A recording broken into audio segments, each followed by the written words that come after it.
刚才开车开了有这个1个多小时吧，从黄陂开过来。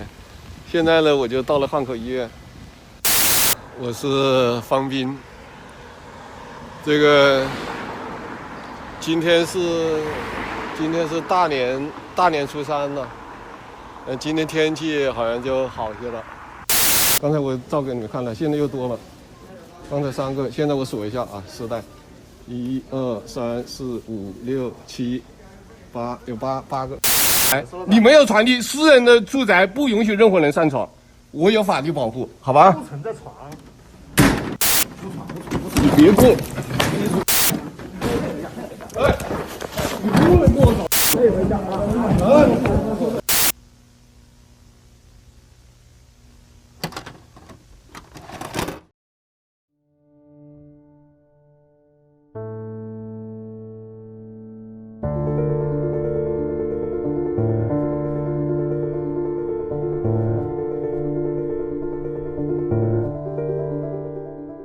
The definition of a whistleblower is as follows.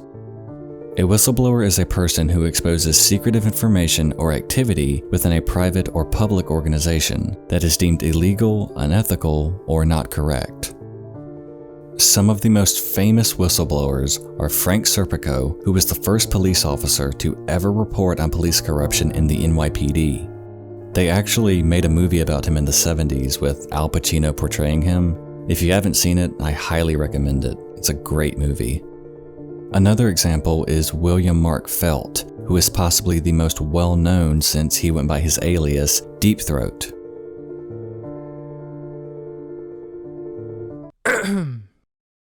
Who leaked information about President Richard Nixon's involvement in the Watergate scandal, which eventually led to his resignation. And one many across the internet are familiar with is Edward Snowden, who in 2013 leaked many classified files from the NSA, which showed that they had been extensively spying on citizens through phone and internet surveillance. And as you can imagine, not many people were happy about this. What all three of these men have in common are obvious.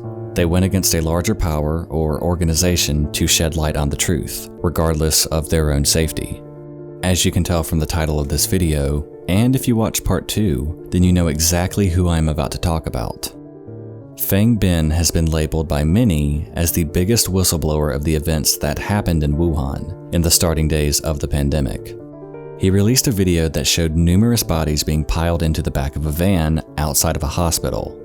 The problem with this is that at the time, China had been telling the media that the situation was under control and the number of deaths related to the virus were very low, meaning those who spoke on behalf of the country were caught lying. And when you embarrass those who run the country, then you very quickly will become a popular person in their eyes, and they will do whatever they can in their power to have a meeting with you, whether you like it or not. This is part 3 of the COVID conspiracy. The story of Fang Bin.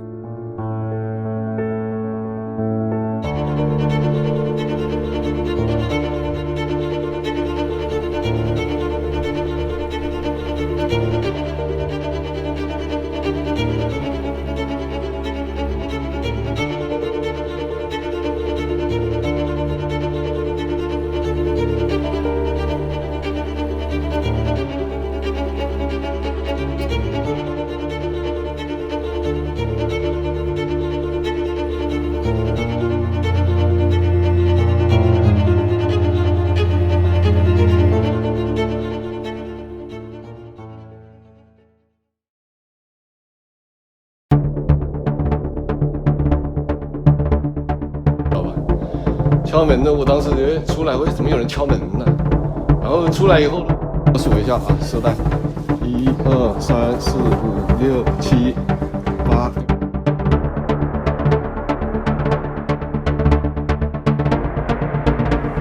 全民反抗，别碰，还政于民，全民反抗。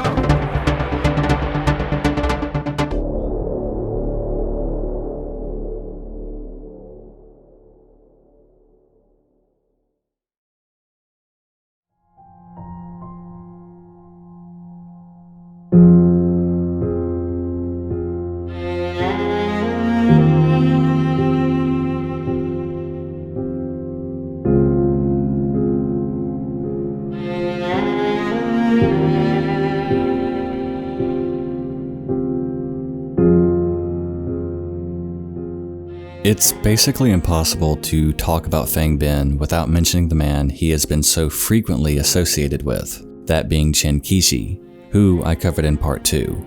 And there's a good reason for that. Both Fang and Chen started their internet presence in regards to the COVID-19 pandemic at basically the same time. Chen on either the 24th or 25th of January 2020, and Fang on the 25th of January 2020. They both talked about how the virus was affecting Wuhan and so forth. Fang differs here because he didn't have a large social media presence apart from his YouTube channel, which I was honestly confused by, since several reports I read all stated that his channel had been deleted. And even if his videos had been taken down, the attention that they had received made making them disappear all but impossible, since once something is posted to the internet, it normally will always be there in some form or another. A businessman by trade, Fang didn't aim to become a name now synonymous with this virus. He probably didn't even think he would even be noticed since his internet presence wasn't large. All he really wanted to do was show people what was going on in Wuhan, not as a means to attack the government, at least not at first, but more of a means to see if he could possibly get any aid for the fellow people. Notice how I said he wasn't trying to attack the government at first. Towards the end, Fang's demeanor changed, and whether it was caused by fear, anger, or both, he was much more vocal, especially with his emotions on how he felt about not only the virus and how it was ravaging the area, but also his personal thoughts about the country and their leaders.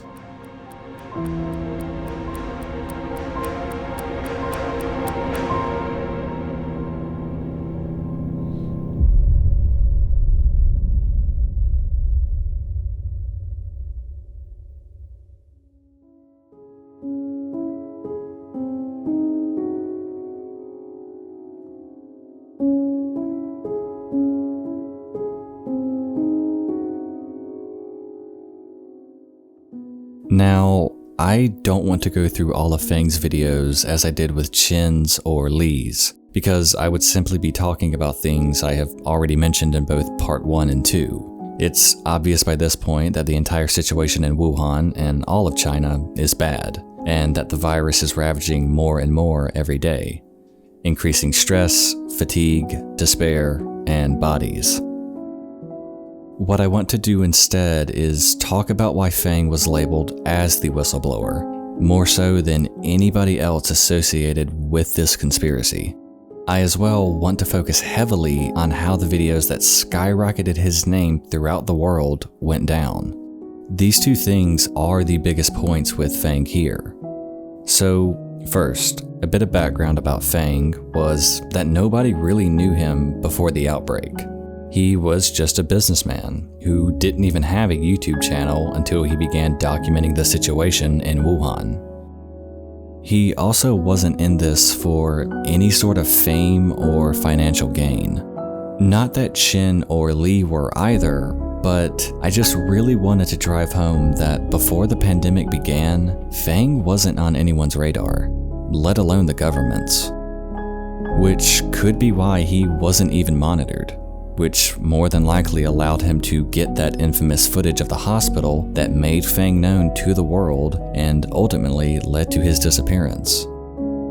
Now, this footage is a 41-minute long video, which shows Fang making his way through town and eventually leading to a hospital. I will link the video in the description below if you wanted to watch it in its entirety. But fair warning, there are no subtitles, so it may be difficult for many to understand. There are certain parts you'll see though that will be apparent that you don't need to understand Chinese to know what is going on. Human emotion can be heard regardless of any language barrier. Towards the end of the video, Fang begins recording several bodies in the back of a van. This was the exact footage that drew a lot of attention at China. As I mentioned in part 2, the reason this is bad for the country is that China had been telling much of the world at this time that the situation was completely under control. This directly goes against that. As he continues making his way through the hospital, he sees a man crying because he has just lost his father to the virus. I am aware that this footage was seen in part 2, but I need to include this so the real point is made and just how risky Fang was being doing all of this. He is actively recording events that he knows damn well will land him in hot water with the authorities, yet he keeps recording, not caring for what he knows will eventually come. That takes a bravery that few possess. As the video continues, Fang heads back outside to find even more bodies have been loaded into the back of the van, just from the few minutes that he was in the hospital. Making his way around to show the full scale, even showing the hospital with certain onlookers staring at him, perhaps thinking that he is crazy by recording what was going on in the area. As he continues filming, Fang eventually leaves the hospital and starts showing other parts of Wuhan that are a complete ghost town. Busy roads, now silent and empty.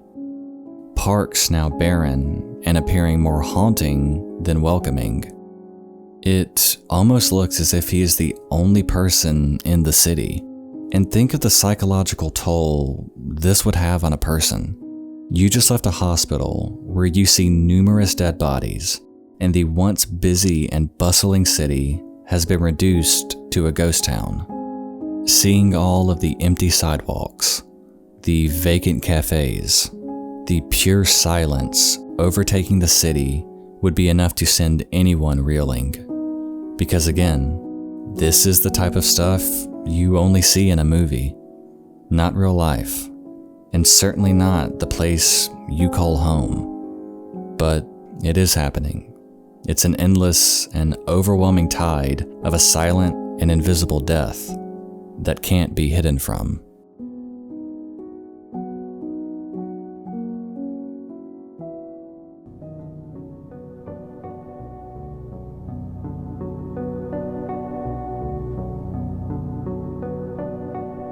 Now, if you watched part 2, you would be aware that Fang was visited shortly after.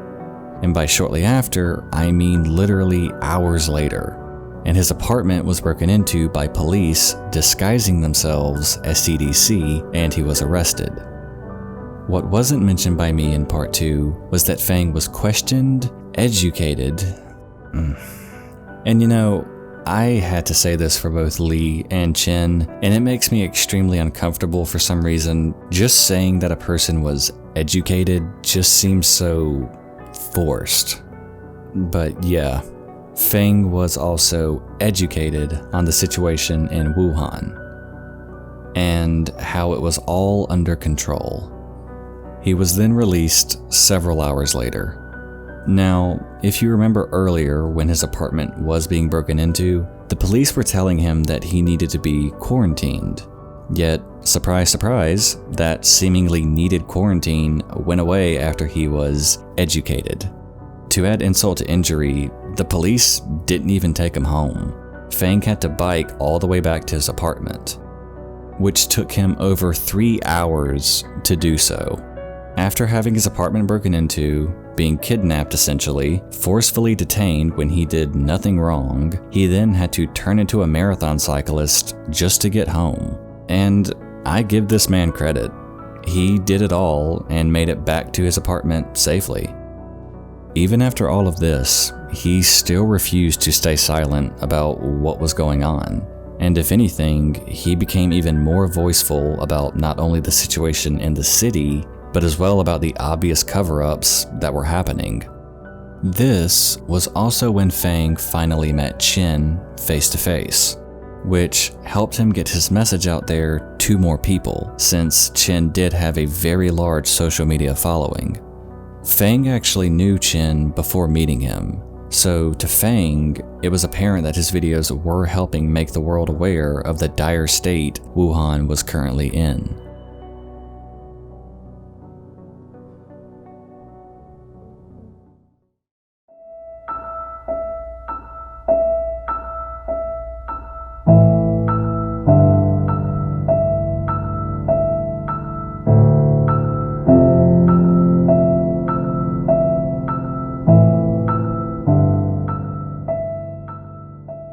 When Chen met with Fang, they also discussed Document 10, which I briefly went over in Part 2. It would essentially put a chokehold on information throughout Wuhan. The document stated that anyone who comes into contact with an infected person, even if they stood 6 feet away and wore personal protective equipment, would still be required to quarantine for 2 weeks. This would clearly severely limit the information that journalists could get, and in turn publish online. There were even reports of people being forced to quarantine even if they were speaking to someone who wasn't even infected. This type of control was seen by many as a cease and desist letter to every single person thinking of reporting on the virus.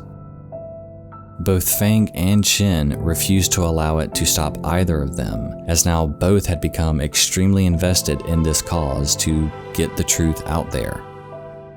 Fang knew he had an even bigger target on his back with Chen because, as I mentioned earlier, Chen had a much larger following and was more well known, especially in China. Fang didn't.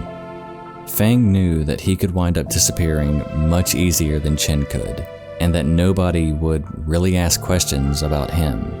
But again, this didn't cause Fang to change his view, and if anything, he became more aggressive in getting the truth out there and continuing to report what he saw. This, shockingly, didn't go smoothly. Fang had been visited several times by police after meeting with Chen. Each time, they seemed to be getting more and more aggressive in their approach. Fang was being told several times that he needed to stop talking about the virus and lying about the current situation in Wuhan, which he wasn't. Fang's support was starting to grow at this point, and he actually started a somewhat partnership with Chen to aid in getting information out to the rest of the world. Over the course of the next few days, Fang would continue to be visited by numerous police from different precincts, and at one point, even a police captain showed up and tried to get Fang to open the door.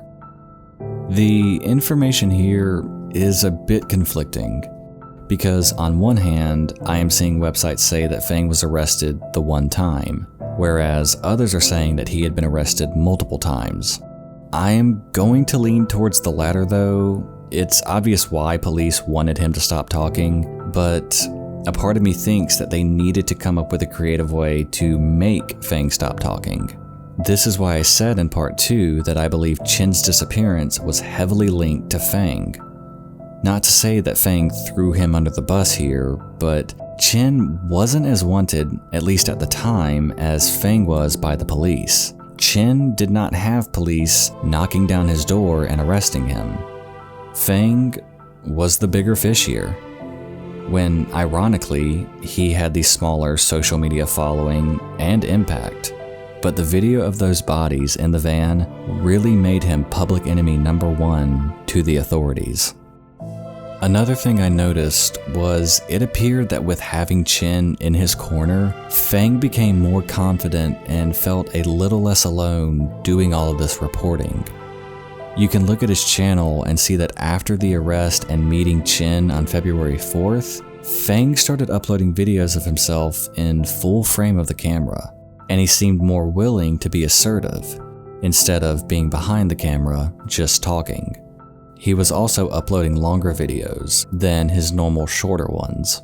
This, however, was just an observation by me though, but still, with the dates lining up, to me, it makes sense. 那么当我们把这样的信息传给所有的人以后，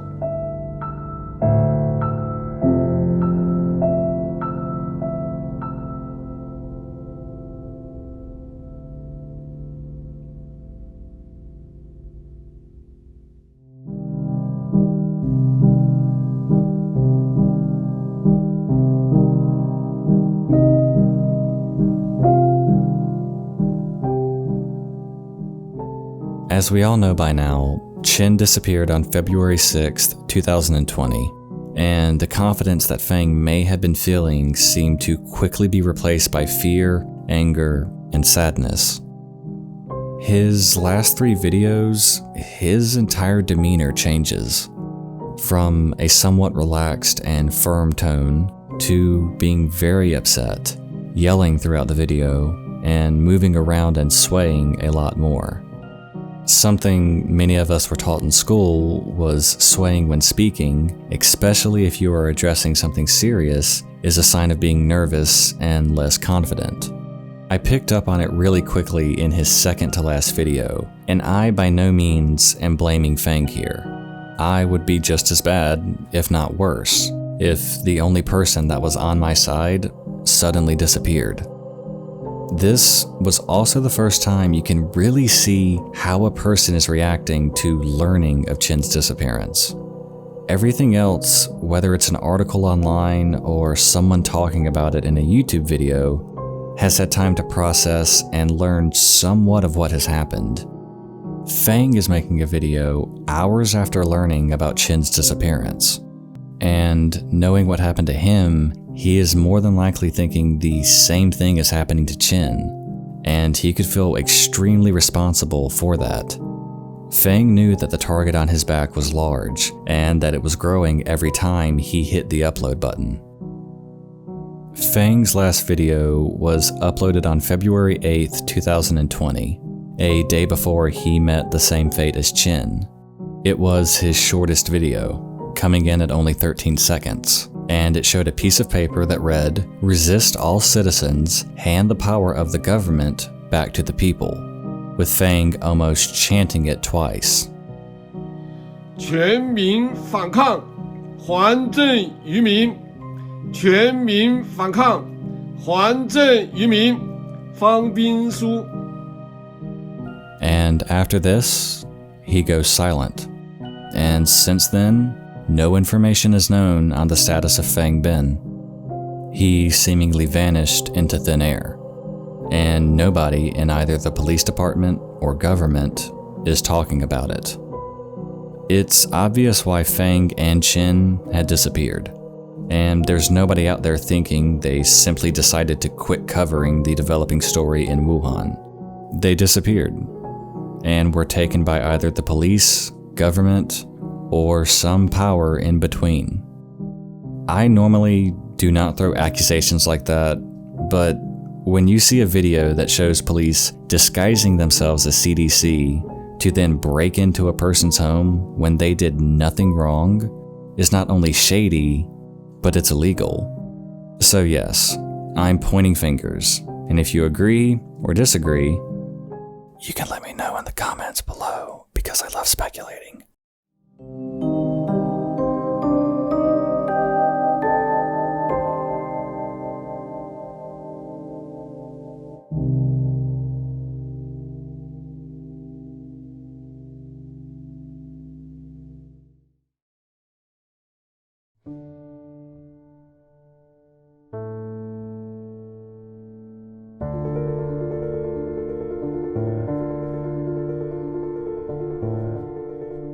And what is seeming to become a very common trend with this series, this is all we know about Fang Bin at this time.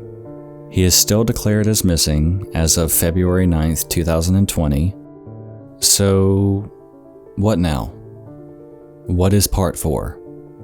Is there even a need for it? We know how bad it was, and still is, in Wuhan. We know that seemingly anybody associated with covering it seems to either end up disappearing or in jail, and we know that at the very least, something very fishy is going on in Wuhan. So, why a part 4?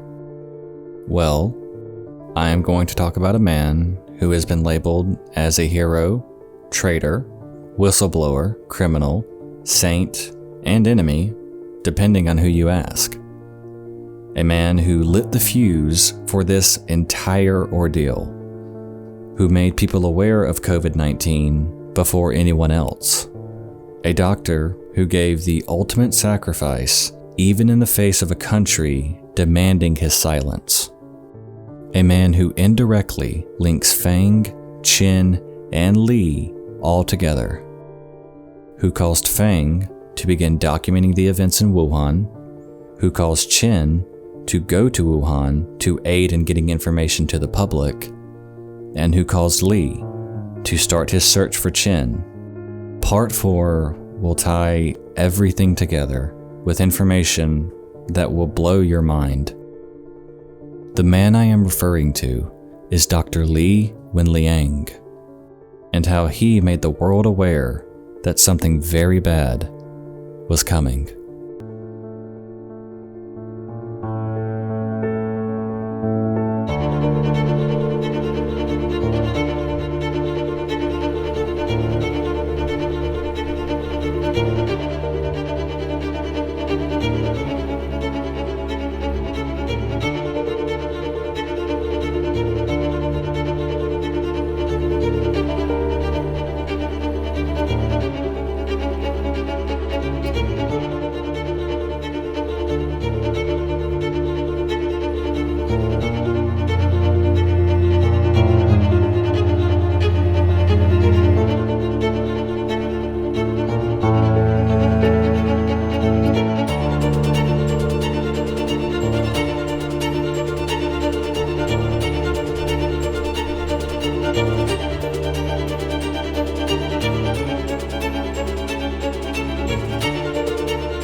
I hope you enjoyed part 3. If you have any questions, please feel free to ask them in the comments. I make it a personal goal of mine to respond to everybody. If you did enjoy this video, hit that subscribe button and like this video. It helps me out by not only growing my channel, but it lets me know if I am producing content you amazing people enjoy.